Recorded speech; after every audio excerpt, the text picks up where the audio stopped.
Hey, 1223 again for the final video of the day, which will be quite a bit. But what I have here is my only and first lantern that I ever got. I got from my neighbor who lives next door to me. And she said that this was her mother's and that she used to hang in her barn. Now, I don't believe that this was a railroad lantern because I've looked up the model of it, and if you look on the globe, it says Little Wizard Dietz, New York, USA. Now, the Little Wizard model is commonly used in road barriers. So who knows, it could have been used on a railroad or on a railroad crossing or whatever, but mainly it's used in construction.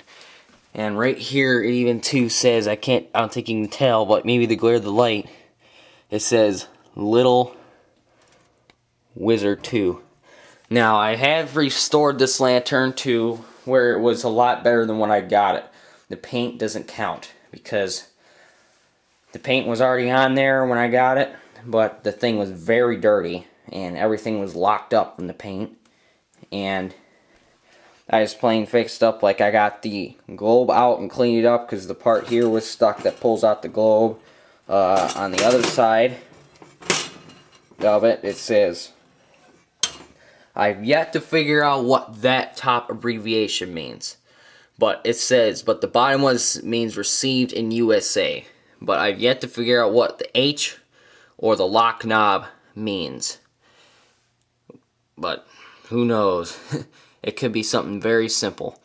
So I'll be asking something that later. But like the fuel tank was locked up too, and it also says right in here, you can't tell, but it says Dietz right here. You might be able to see the Z a little bit, and it says NY USA underneath here.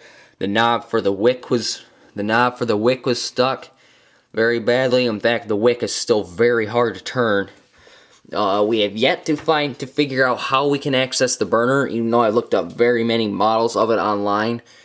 The wick is not really long at all. We had to cut the wick on both ends, as when we had some trouble with it. The wick was jammed in there from rust and everything like that, and we have yet to get a new wick for it. I'm either thinking about getting a new wick for it or electrifying it. But whatever I do, I'm just hoping that it'll get this thing to where it can light up somehow. But you can kind of see some of the damage that we did a little bit to it by mistake in there. Where those dark areas are. Can't quite tell, maybe here I can lift it up sideways or something. Yeah, you can, like right there, you can see some of the damage we done to it. Because we thought that that's how the burner came off, but it didn't. So, you know, I'm thinking about starting a railroad lantern collection. I'm not quite sure. I don't think what my dad will think of it. Plus, I don't think he will even approve of it. Because he's kind of sick with me and the whole railroad thing. So, this is Pure Marquette 1223, and this should be the last video of the day, and probably the last one for a while until I can get anywhere. Might be getting some videos here. Might be getting maybe a video on Friday. And I don't know about the next one, but Friday I'm pretty confident about possibly getting one. So, this is Pure Marquette 1223. We're going to shut her down for the day. Out.